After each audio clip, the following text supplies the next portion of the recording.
Merħba l-programm ieħor MUZAJK mexxi minni Rodrik Vassallo flimkien ma' Mattias Karwana llum. Kif ħana Mattias, right? All right. Tajjeb, dan id-disa programm sensiela MUZAJK imtella minn CREA, Committee on Race and Ethnic Affairs tal-Università ta' Malta, se nkunu qed niltaqgħu ma' xi student actually, u staff ukoll membru tal-istaff tal-Università. Internazzjonali, ċiri ġejjin minn pajjiżi il-bot immensament, nkunu nafu aktar dwarhom dat. In fact, to accommodate our guests, we're going to switch completely our program in English from now on. Matthias. Joining us today we have Waleed, a second-year medical student who is from Kuwait, who's currently the Vice President of the International Student Association and also the President of Terdai, a university media organization. Also with us we have Shiqi, a Chinese. She's Chinese, she studied business management here at the University of Malta and now works within the communication office here at the same university. Welcome, both of you. Thank you for having us.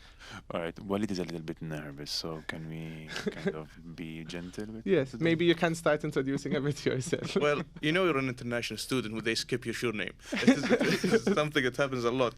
I decided to stick to the first names because they're both easier to So, pronounce. Yes. since Am we I the are- nervous one here? Yeah, bravo, Waleed. Since this is about cultures and different languages and names, and Waleed, what is your full name, nicely and beautifully? Oh, okay. That was a surprising question. So my name is Waleed Khalid Fahad Sulaiman Alhweeshel. And it is one of the shortest names in Arabic. So Okay. It is almost the equivalent of a Spanish name and the Portuguese name. yes, because we have the father and the grandfather. But what's happened is after the grandfather, we lost contact of what's the name, right? So it that's was- why it's short. It was truncated. Because- Otherwise, so you long have a we didn't missing find that name. out. You have a missing name, technically. Yes, technically Okay. we had a missing name. So lucky for you. all right. So, Waleed, can you tell us where you are coming from? I'm from Kuwait. Mhm. I'm as Matthias said, I'm second-year medical student. I spent 4 years in the University of Malta because I had to go through 2 years foundation and pre-foundation through the International School of Foundation. And now regarding student activism, I have worked with the National School of Foundation as president, as a co-founder, and now as a VP. And now I had the opportunity to become the president of Terdai. Okay. And it is a work in progress. I can say that. All right. So you're second year, right? In Yes. medical. So you have 3 more years to finish Yes. the. All right, 3 more years. I already in feel Malta. old. I know. We'll get used to you by then. Not that much. And You didn't get used to me in 4 years. We'll definitely get used to you then in another 3. good. Shutzi, let's focus a little bit on you. Would you tell us a little bit more about you, your full name, and your country of origin? A little bit more. Yes, sure. So my name is Shiqi Chen. I'm coming from central part of China. I came to Malta in 2016, and I started to study at the university since 2018. I fall in love with the University of Malta since 2017. So basically, that's the history of myself. Okay, so which part? China is ginormous. Yes. Which you said you come from central China. So which area? Which I forgot the names of the different parts. What they're called? Regions. Regions of China. You come from Well, I'm from Wuhan. Wuhan. Okay, Yes. all right. Nice. Wuhan has been quite the center of attention. Yes. Yes, yes. It's one of the regions which everybody knows about now. I Now, yes. Yes. And it's one of the largest regions, if I'm not mistaken, in China itself as well, right? Yes, yes. Okay, now we'll get to know a little bit more about you and your traditions. Maybe you can start a bit about your first few weeks here, both at Malta, at the University of Malta. Maybe what you found a bit difficult, what was very welcoming. Feel free, either of you to. I mean, you can start. Okay, so for me, the first time when I arrived in Malta, I feel it's totally a different kind of world for me because I used to live the most part of my life in China. I also traveled to Germany, Portugal, Sweden, Switzerland, and Malta is a unique existence for me. And when I arrive here, I feel the atmosphere here is kind of similar to what I had in China. People are very friendly and helpful, enthusiastic of helping others. So I like it from the first sight. Okay, so that was your first impression of Malta then? Yes, Alright. yes. And maybe your first impression of here, of university, of the campus life. Yes, sure. So for me, the university, I used to play a game. It's on the cell phone, and I found it's very similar. When I enter one gate, I exit from the other gate, and they are in two different levels, and it makes me feel interesting. On the other hand, I sometimes feel I myself lost in the campus because of the designing of the university. It's a bit of an old design. Let's Yes, say that. although I have been and studied here for a few years, I still feel that I can find something new. Like today, when I entered this building, I saw the sculptures on the wall. I saw the paintings. I love it. Well, this building is almost a labyrinth, the old Yes, humanities yes. building of university. Yes. I have been lost for a lot of time. The first time coming here, I went up the wrong stairs, ended up on the other side, couldn't figure out. Completely. For And what me, the about first you? time coming here, it was last week actually. I was looking for something and they told me about the Campus FM, and I was like, okay, they told me the direction. They told me, go this way, then get up, and they're going to be in front of you. I went up some stairs, I think it was the library stairs, and there was nothing there. And I was like, am I right? And I started walking No. around and I found the door, but I was, skeptical, like, okay, am I there? Because it's closed. Am I supposed to talk to someone? But it has a huge campus FM. Yes, but And, okay. but it is closed, and they told me it should be open, and then I was like, okay, I'm missing out. Let me leave. They're probably recording something. The last thing they want is someone knocking You on the door. barging in. Yes, that's what I thought. It was just like, okay, let's go out, and that's it. All right, then you found yourself in the right place at some point. At some point, yes, I got lost for 15 minutes, but it happened. That's okay. So what about your first, not 15 minutes, but 15 days in Malta when you arrived here? Well, it's a different experience because I came here firstly solely for studying, right? The first time I heard about Malta, it was 1 year before I graduated from high school. It was, because it was a nice story. I was looking, it was the last year I was looking for the country that we can go on scholarship in. And then I had this one of, I think, the top students in our school went to Malta. And it was like, why would he go to Malta? There's UK, USA, no one ever heard of it. 1 year later, I got accepted into Malta. Just okay, that's why. And now, and now I went there. And then when I get here in Malta, we go to the International School of Foundation, right? Yes. And mostly the people are all international, except the teachers. The whole student that I know, especially in the medical field, were Kuwaitis and Omanis, and there was one Libyan. And I think Indian, and we got to know each other, and it was usually A tight group. Yeah, tight group secluded in international students. May I ask how big the group was? How many students were you? Well, we have different streams within the international school, right? But the stream that I was in, it has like 20 students in foundation and 20 students and 10 students in pre-foundation at the time. Now they increased, but at the time, that's only the medical field. There is also, the humanities, the business. I know there is also the tourism, which is new. But we were also we know each other, and that's only us. I don't think I had time to meet with Maltese students until the second year or third year, until the second year in Malta, because we have it's a new experience, new people. We're meeting. It's easy to fall behind in your comfort zone, right? And with people and you can speak the language, and our English is not the best, and that's why we go to the international school. I didn't actually meet Maltese students until the second year when I became representative. We had to make the effort to get outside. Yeah. But if we're talking about living in Malta, the landlords of my apartment were very nice, and they were from Gozo, and they treated me like a son, and it was really nice to have your first time away from home. So that was my 15 days experience. We forgot to ask you, where exactly from Kuwait are you? In Kuwait are you from? Kuwait is so small, I cannot give you regions, but thank you for trying. Okay. Well, it is we call it Hawali. It's an area called Junub Sirra Shuhada. All Arabic word, all hard to pronounce. But in reality, there's no much different except if you're the very north or very south, which is we don't usually are not, because we're near the sea. Okay. But you're not from the big city, Kuwaiti city, but you are from a town, I guess, which makes a difference. Kuwait I think, capital is Kuwait City. That's how small it is. Okay, so but no, I can say that I'm more of a city person than a town person, right? We have two different sections. We have we call them Hadar and Badu, but what's the difference is the Hadar is usually more in town, the Badu is away and usually in the north or in the south. And it is an outdated term because it's said that the Badu is the people who live in tent, but rarely do you find someone who lives in tent nowadays.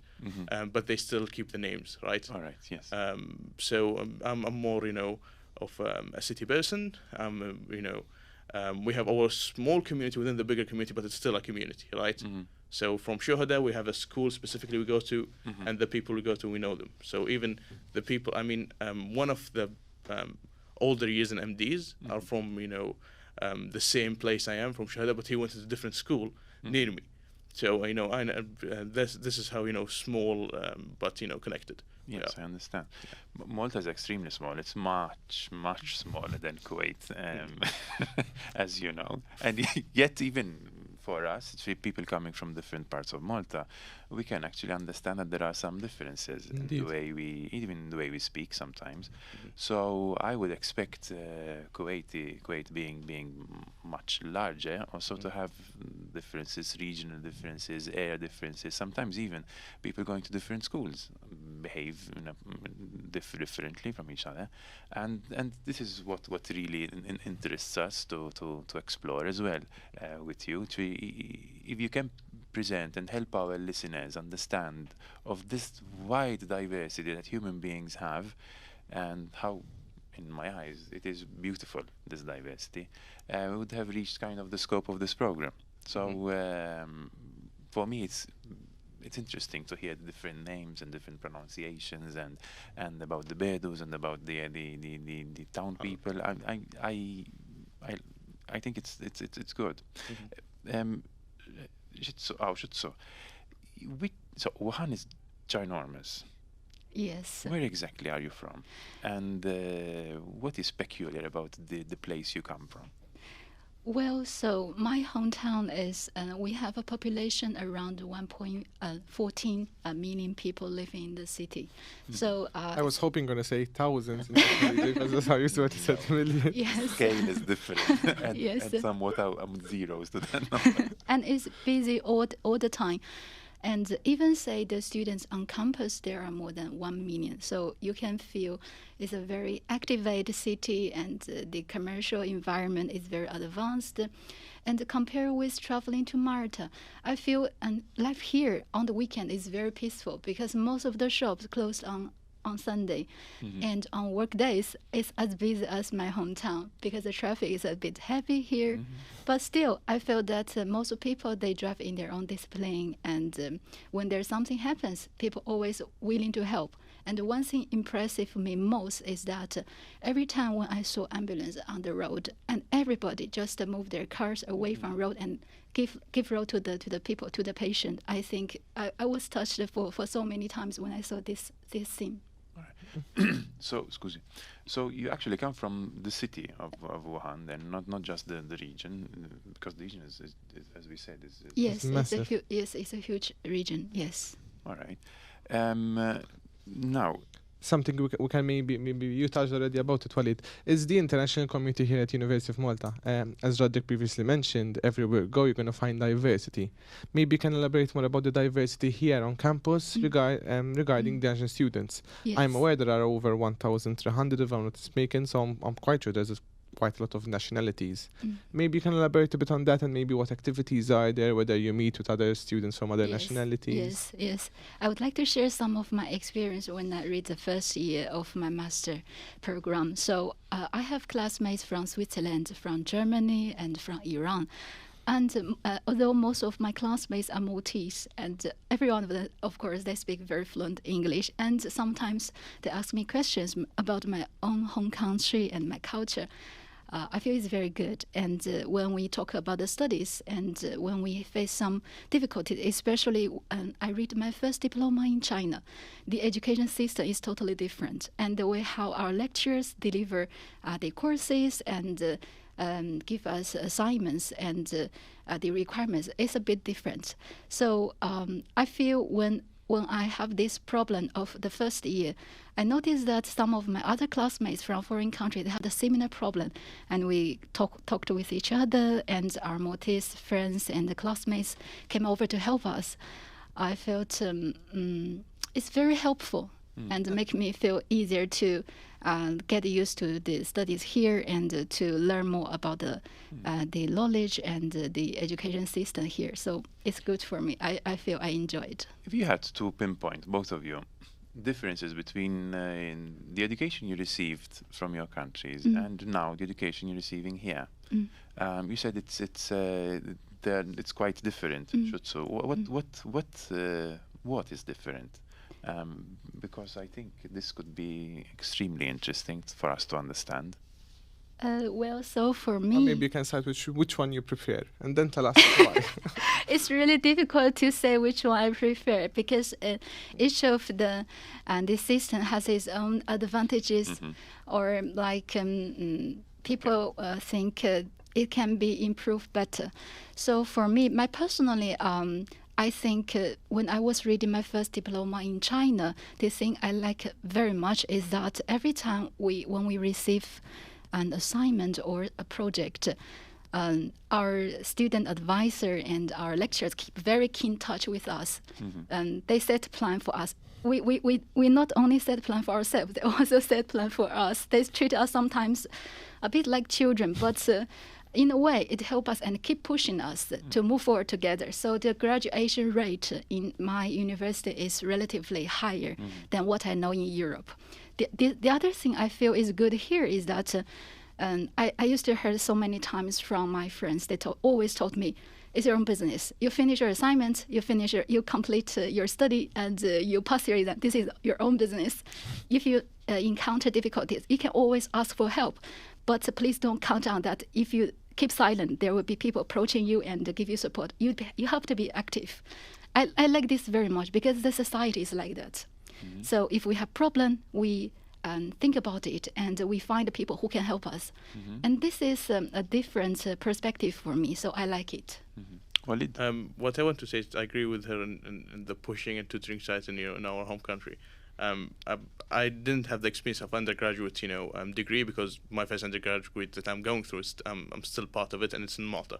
But I have a brother who's also studying medicine in Bahrain, and I have seen, how they're teaching, how the things is going on. So one big part of it is tutoring and, what's called student community, stuff like that. So what happened is usually they learn from the teacher, but they also have tutors who teach them specific subjects that's out of university.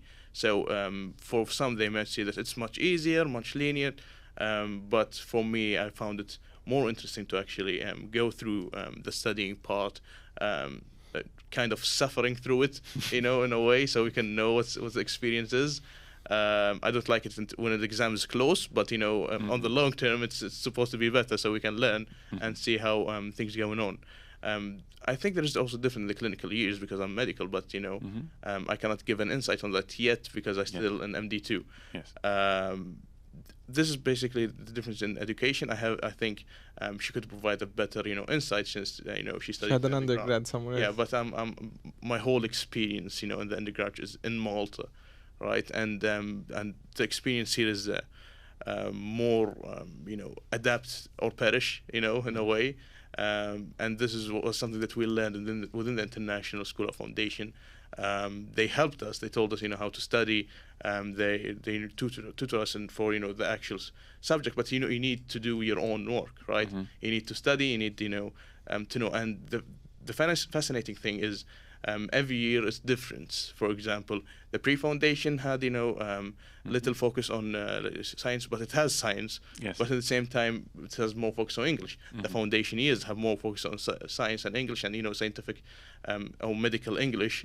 And then you need to balance between the two. Yes. And then you go to MD1 and it is all medical, all scientific, and you go like, okay, when do we have a break? And we don't. You just go on. You just go on, and that's why the international school actually prepared us for these stuff.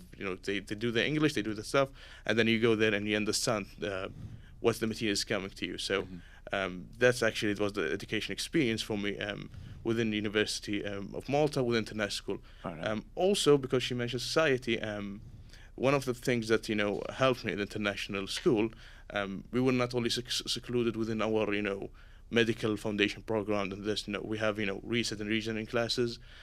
We had what's called debate classes, yes, and it's all with, different streams. So that's a way of, seeing how different streams react and, have critical thinking and stuff like that. That was something that, I learned in the 2 years in international school. Then you go to medical and everything is medicalized, and you have to deal with it. Yes. That's basically it. Shutzi, I'm intrigued about something you were saying, that in China, where you were studying, the teachers will give you an assignment. Yes. And then they would plan with you. Yes. By planning, you mean they would help you, or together you would plan together the assignment, or plan things to do to get to do your assignment. Like a timeline. It's different to me. I need to understand that. Well, so my personal experience is that the lecturers will tell us which resources you should approach. So some guidelines, which resources you should approach. And if you encounter this and that problem, who you can look in for help. And there will be a deadline that we have to submit it by the time. But normally he or she suggests us, you can prepare like a week or 3 days beforehand to see if you have problem. For example, sometimes if we complete an assignment, we don't know if we can receive 11 marks. Then we'll have chance to looking for help to pre-read or proofreading, and to do some necessary amendments, and then to make sure that when we submitted our assignment, and to a certain grade. Yes, it's more worthwhile for us to submit it decent work compared with we just finished it and we fail it. All right. So you would know in a way that before you submit it, you have reached a certain standard. Yes, at least I caught up the main points which I should arrive of the standards. Okay. So I understand now that it might have come to a shock for you, maybe here in submitting an assignment and getting it back, and you expect a different, I don't know, grading, and or maybe over here it's more of a free for all. You get something, you have to do it, submit it, and you're quite not sure whether you did right or wrong, at least for the first few assignments. For the first few, until you get used to it. Yes. Yes, I remember most is that the first time when I finished one of my assignment, I forgot to attach my references, and this is a big mistake. So after the first time I have the experience, and I talk with my classmates, my cohorts, I understand this is so necessary, and I should always check again, because no one will remind me, you forgot to attach your references. I've done that mistake multiple times with my course. Sorry, so it took you quite a while. Yes, no, it took me more than a while. Right now, until now, we touched a bit on the good aspects when you came to Malta. Maybe we'll touch a bit on the less better aspects of when you came to Malta. Maybe what more could be done so you to feel more welcome by you, I mean international students in general, maybe even from your particular regions. Okay, there is something I want to point out for, Don't attack us too much, Waleed. Not yet. Okay. So do Waleed, do. It's not. We were talking about assignment, right? This is some experience I had with a friend of mine. Okay, he submitted an assignment, and it was it's supposed to be a reflective assignment, right? And then he sent it, and the whole year it was okay and fine. At the end of the year, he got his grade, and it was a failure mark. And then he was like, "How did I fail that? I know I wrote it good." And he had to do that, go and ask for it. And they said, it's too good. We think you didn't do it. It's like, no. We had, the problem is, we had, the English experience. We had, prepared for this. So if we had a certain language criteria to, meet, we did it because we have the experience. But no, they thought, no, we thought, you might have copied it and you have to do it again. And he did it again, but he dumbed it down so he can, Dumbed it down. so he can, To dumb it down. yes, exactly. So he For, can, for the lecturers, this is not something you hear quite often. No, no, but because the actual essay was not for the lecturers, it was for a separate part of Okay. the part. I think it was a seminar or something like that, right? And it was quite an interesting experience for someone to have. I mean, I have been through it, and it was I have got a good grade. For me, I was like, okay, am I stupid? Why did you get something like that? But at the same time, it was interesting to see something like that, just because you didn't accept and expect the international to reach the criteria that you have put, and go beyond it, right? So that's one of the experience. If we want to continue on the social aspect, which is the thing, another thing. Okay, so since I came to Malta, I went through international school, and for the whole year, we had no connection with the social. With the social fabric of University of Malta. We're talking about campus life, we're talking about different associations. And this was pre-COVID, right? Pre-COVID, The it was year before, I 2019, think. yeah. Because the difference is we already have our own faculty, we already have our own people, and to be honest, we were one of the most active, not active, present students within University of Malta, because library was our life. You don't understand. I live in Msida, right? And I have spent more time in the library and near the library vicinity, because it's closed early, than in my own apartment. Okay, and it was that was my experience for the first 2 years. But yet we still had some.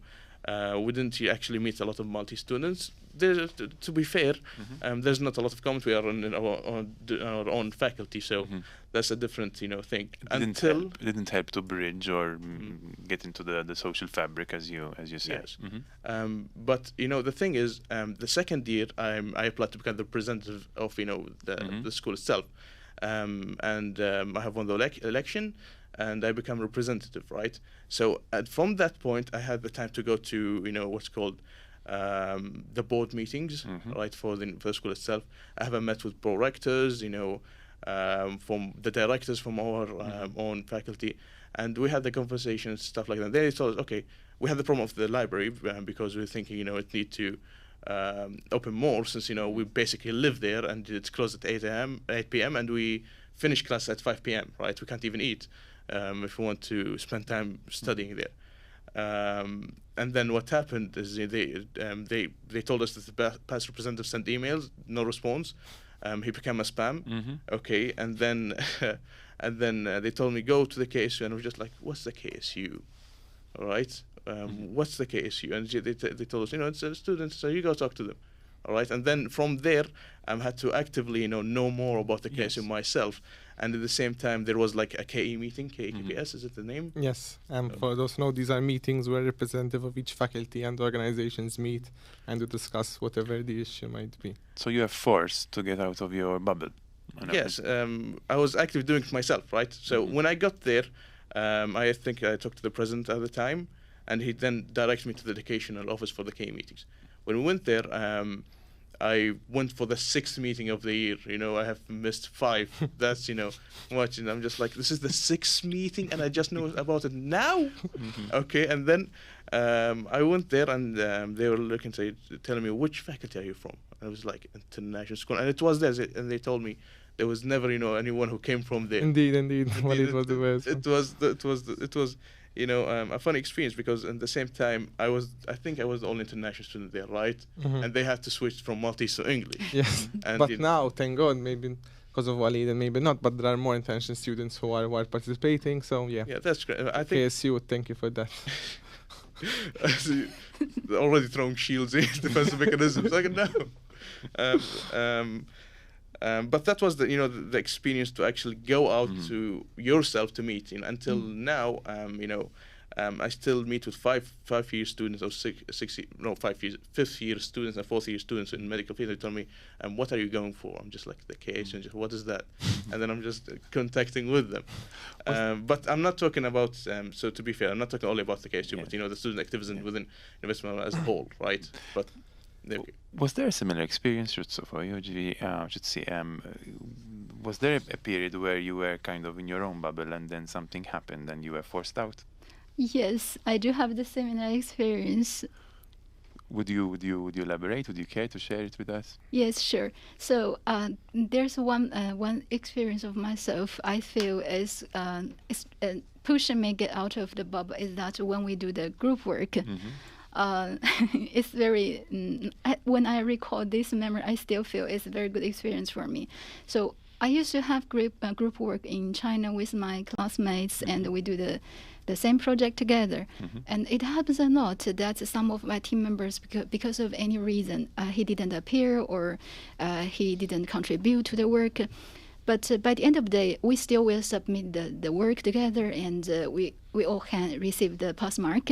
And here, I remember that once when I did a group work with other two of my cohorts. Everyone, so we plan beforehand who will take care of which part, and everyone has to contribute. No matter what happened, you have to contribute. So push you a bit. Don't count on others that you can receive a pass mark if you don't contribute anything, or if even you didn't even give ideas. So I think this is a good experience because even you feel difficulty, like myself, I have difficulty when I do the group work, and my cohorts always keep giving me advice. Instead of writing for me, he gives me advice, and I have to do it myself. So to be more independent and to keep my own ideas instead of, okay, you're all right, I take all your ideas, but I have to keep my own, to insist on my own ideas. I think this is what I like. Encourages you to work more. Yes. Thank you for that. Now we shall pass to our first musical interval. We shall be listening to Rice Fields by Jay Xiao, suggested here by Shutsu herself. Xiao is an influential singer for people born in the 80s and 90s in China. His songs are full of family, friendship, love, thoughts, and thoughts about life. The song is actually called Rice Field, and it encourages young people not to be afraid of failure or frustration, not to give up easily, and to remember their dreams, be flexible, content, and cherish everything we have. And it's also a reminder that you have to make your own life colorful and beautiful, and remember there'll always be home and family back at your house. Shutsu, you suggested this song. Why? So, as a foreign student, I live and study abroad. I feel homesick from time to time, and when I miss my families or I have difficulties in life, when I switch on the radio or I switch on the song, I feel peaceful. I hope and our audience can also enjoy this song. It is very peaceful. Rice Fields for you.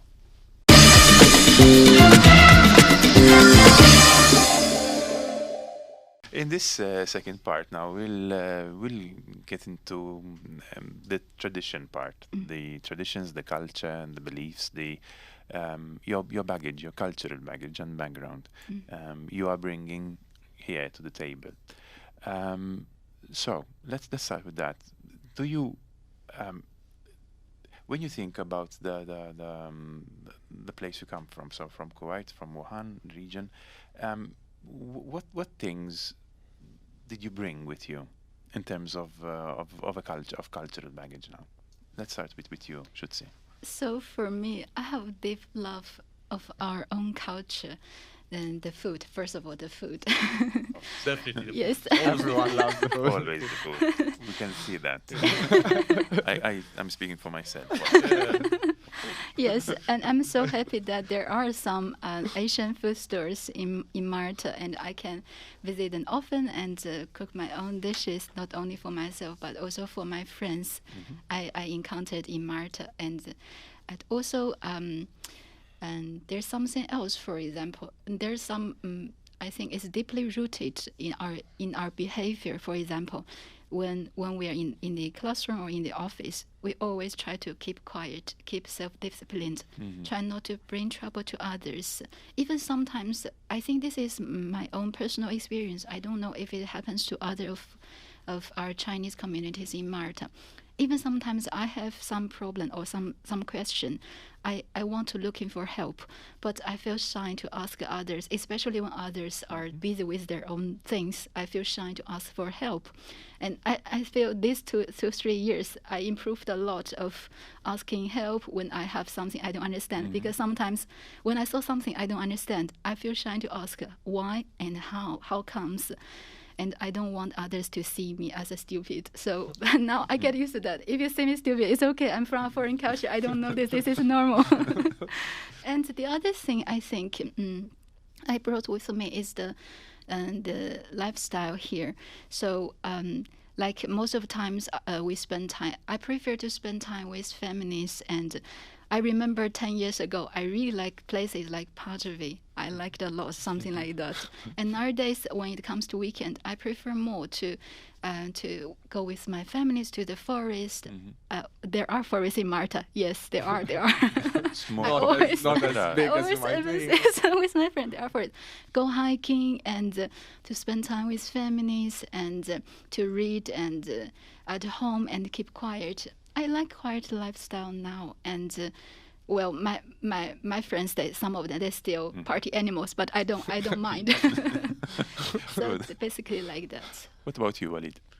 First, I want to add on her because the funny thing, when I came here from coming here to the campus FM, I have met with a Chinese student who was he was in pre-foundation when I was in foundation, and I didn't see him for a whole year because of the COVID situation. And it was fortunate that I met him today, and he talked to me. His English has improved, and I can see that the DV wrote it up, not asking, but he did try to ask, and we were there for him at some point, and even the international school was there for him. But I understand what she meant by they're deeply respectful. They they have they don't ask until you push them to ask and stuff like that.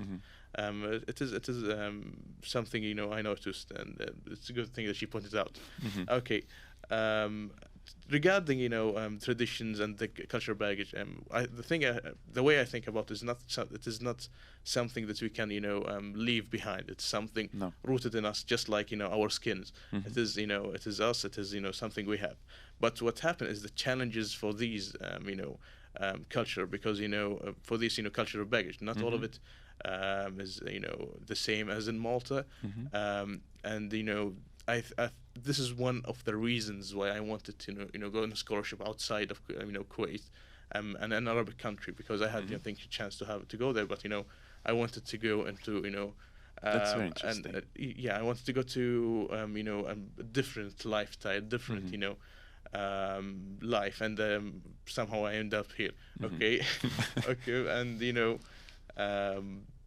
regarding culture, regarding traditions, we do practice them in some way or another, but the thing that we are most known about is adaptation, right? We need to adapt to the culture, we need to know what to do here and how we can do it, but at the same time we do not forget who we are and where we come from.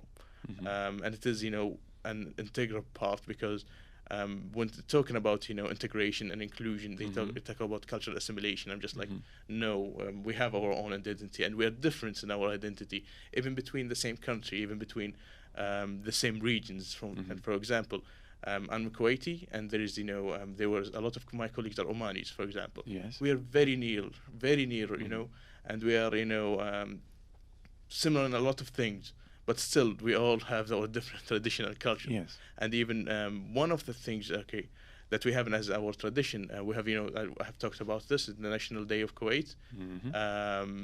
Each year we have a party that is made by the embassy itself. It's well-respected, party. And it is usually happen in a hotel, right? And there is, I think even the president of Malta came there. And this is one of the things, they do and make us feel like home, but at the same time, there is food, and we always go there. It sounds like a really good party, to be fair. If you ever do have a +1 or a guest, it's already full. I have +3 now. The food is really interesting. I mean, we don't usually have that much time to make the food itself, but at the same time, some people learn to do it themselves, and do it. They do not perfect it, or maybe they do, but we are just judgy. But it's happened. That's when you celebrate it here in Malta. I understand the Kuwaiti Day, right? Yes. Not last year because COVID. The year before that, we have the National Kuwaiti Campus, the Kuwaiti National Day on campus, and it was organized by the Kuwaiti Student Association, which is another part I forgot to mention. Is as a communities within the University of Malta, different nationalities have different national-based associations. So, for example, there's a Kuwaiti Student Association, there is the Omani Student Association, and and so on and so forth. But these are the two that I'm more associated with because they're my friends and I know them. And they come up once a year. They do a national day celebration. I think not last year, the year before that. The Omani did a whole show in university, and it was really nice to see the different culture. They have a play, they have something really funny planned out, and it is something great to see. At the same time, we have the Kuwaiti Cultural Day, Kuwaiti National Day, and we had a whole tent outside of in the quad, and there was like how can I say? There's stands, and everyone has information about Kuwait, picture of Kuwait, and stuff like that. This is one of the parts that make us feel at home, that we have the student communities themselves, rather than from someone from above that tell us, okay, you need to appreciate your tradition, but no, it is the student themselves who actually do it, right? So it's funny. I understand that in the spirit of inclusion, there would be also other students from other countries participating in your days you organize, right? Yes, I mean in the national Kuwaiti days, the one who organized it was the Kuwaitis, but the one who enjoyed it actually was all the students. I remember even in that day, they came in the tent. They have to go in a circle, okay, and everyone has a stand, and they have the Jenga. And they could take one, and it has a question in it, right, about Kuwait. And there's 3 options. They don't know what the answer is, obviously, but we point out, maybe this one, who knows? Maybe, just maybe. And they say, this one? I'm just like, yeah, this one. And then we give them, a cookie or something. Okay. And it is really interesting to see if there is a national day, there's something they can, participate. And they do participate. And we enjoy making these, and thankfully, because we have, the actual association and communities that is separated from the association itself, just the communities, you can appreciate it. For our listeners to understand better, would you elaborate a little bit more to explain what the National Kuwaiti Day represents? And I believe you have also another important celebration, the Liberation Day. Yeah, so we have the 25th of February as the National Kuwaiti Day, and the 26th of February is the Kuwaiti Liberation Day. So they're after each other? 2 days They're after each other, yeah. Okay. These days are separated because, in 1990, right? 1991, I think. 1991. No, I mean, oh yes, 1990 we have the invasion, and then in 1991 we have the liberation after 6 months. So we celebrate that, the liberation. Also, the National Day is the day we got the Constitution written. So that's the National Day. Then then you have liberation after it, which is when we get liberated from from the invasion. And these days we celebrated, and each year there is a different celebration in Kuwait and in Malta. In Kuwait it's more everywhere you can see it, and we have also something that's called that's the car march. But in Malta it is more local. Maybe we have a video. I think first year I made a video about it, and we made a video about it, and the second time we have the tent, and this is our experience. The third time it was COVID, so we didn't do much. Should see. Yes. What celebrations or traditions or events do you maybe miss most? Oh, Chinese New Year. That was the one that came to mind, because I know you have a different year from us. Yes, I'm mistaken, your year starts later than ours, right? Yes. It's in 1st of February, right? It's depending on the moon. Every year is different. Okay. We counted by lunar calendar. So this year it will be in February. Last year is in February as well. And normally it's like Christmas. You stay with families, and 3 or 4 generations stay together in the same house and you celebrate. And we will have a big show by our organized by all the top artists, and everyone of Chinese all over the world can enjoy the show by the same day, same time. Okay. So you're a bit lucky because you get to celebrate our New Year's and your New Year's as well. So yes, quite a I'm celebration. lucky. Yes, I feel so. So apart from this big, huge concert. What else marks the New Year celebrations? Or what's the run up to the day? Well, and so for younger people, the good thing is that every younger people, he or she will receive a red envelope. Well, it's cash, and he can save the money for himself, and he will receive, the child will receive this red envelope from everyone from the family. So he will be rich during that day. We should include this in MUZAJK. It's always the money. We have something similar. When I grew up, when I was growing up, we would have a day which was called the Strina. And where I come from, Zaytun, we would get the Strina for New Year. So Nana, Nanno, and sometimes even the uncles and aunties would give something to the child in terms of money, small I think, things. unfortunately, by the time I started growing up, I think that stopped, unfortunately, for me. We lost tradition. I would have loved to receive those envelopes. I mean, for us, I think we have something similar. It's the Eid, for Muslims.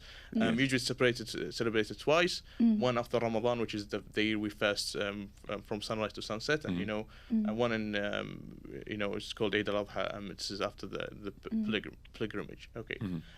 The funny part is, at the Eid we have, it's a tradition for older people to give, the children and money. So it is also the time of year, 2 times of year when we get rich, and spend them on something. The funny thing is, it's not really written when are you too old about it. So you have to fight for it. I'm a university student, but I don't have my own money. So it is interesting to see that across cultures this exists, right? Yes. After listening to this Kuwaiti slice of tradition, we shall now go to our second song, which was also suggested by Waleed here. It's a short Kuwaiti song to the name of, it can be translated to Kuwaiti Can't Be Forgotten, right? Yes. Yes, it's by Hussan Al-Jazmi, and it's aimed at Kuwaiti students. Maybe you can elaborate slightly about it before we listen to it? All right, so basically I chose this song because the same reason she chose her song, which is homesickness, all right? The thing is, this song was a message from, the Kuwaiti community, from, families and mothers and, people back in Kuwait, that tells them that you're not forgotten. You can't be forgotten. It's not only you're not, but can't. And also, it is, a reminder that, at the end of things, that you're still close to us. We are still here, and you're still important, no matter where you are and what you're doing. You're still part of us, and our son or our daughter. Nice message indeed. Let's listen to it.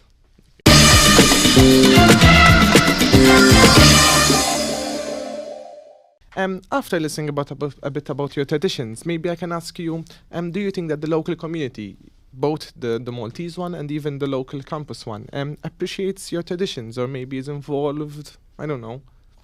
Waleed, what do you think? Okay, you got me off guard, but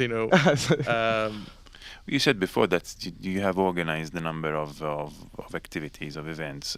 Were they in that sense? Were they attended by the other students? What was the feedback of your celebration? The event that I organized was targeted for international students, because we were focusing on building the international community itself, right? We had feedback from Maltese students, but at the same time, at that time, we were focusing on building the community so we can represent them. We cannot, be a voice of something that, I understand, you don't talk to, right? I had spent a whole year talking to them, communicating with them, seeing their issues, like, for example, cannot pronounce their surnames, which is, simple, and it goes simple to that, and it goes to the bigger thing, like, going home to a dark room or a dark apartment, which is the other side of things. But I think she gives a better, Should see. What about you, Shiqi? So for me, most people I met in Malta, they have interest in Chinese culture. So they ask me questions about how is the life in China and how is the culture differences. And every time when I explain the differences and my feeling, I feel they have smiles on their face. So I think this is a kind of interest and welcome. So that's good, I think. We're approaching the end, unfortunately, slowly. So if you had to give some advice, having lived it now, or you're still living it, to university and to other people around, suggestions of how things could be done better in a way to welcome people from your country? Should see what would you advise? So for me, I think my personally, I'm thinking I hope I can see more Chinese students on the campus and in Malta, and I do also hope other Chinese students can be more open and talk with. Don't be afraid with talking with people and sharing their experience. And when they have problems or they have questions, don't be afraid for asking for help. So that's what I thought. Mm-hmm. And to the other. All right. And to the Maltese, what would you say? So my personal experience that I didn't really encounter the racist in Malta, and most people are very friendly. I'm thinking if there's some activities about Chinese culture and like some organizations organize this kind of activity, if local residents can participate and enjoy, that would be great. I'm sure. And what about you, Waleed? I will not talk only about Kuwait, but about international and Yes, in general. So, what I think is happening that the University of Malta is diverse, and even throughout this whole talk, you can see the differences between me and her, and how there's different culture and tradition, and this is the beauty of the international community. We are diverse. We are even though we call ourselves a community, but each one of us are their own individual. They have their own background. They have their own interests and cultural baggage. But we do have the diversity, but we should socially we should look at inclusion too. When we talk about inclusion and diversity, the difference when you say diversity, we say the what makes the community, and we can say okay, it makes Kuwaitis, Omani, Chinese, and stuff like that. But when you talk about inclusion, we can ask how we include them, how we appreciate the differences. Yes. How we appreciate their they're different, but they're going through the same experience of leaving the country, being alone, trying to find somewhere they belong, and then included within the Maltese community themselves. And then we can think about it as it's a whole community, right? The whole university is a whole community within the international community, but we don't want to seclude it in a one part of or on one corner. We want to have it together with within the Maltese community, and that could happen with representation, with with actual event that targets the differences between them. So this is one way of doing it. I'm sure throughout this year and the whole year, there's different things that can be done, but this is basically my take on the social life. Thank you both for being here with us. Thank you for sharing your experiences and your traditions. I hope it was an enjoyable experience. Yes, it was. Have a good day. Thank you. Mela, see you. We'll be back with you with another program next week. Thanks for listening, and this was MUZAJK.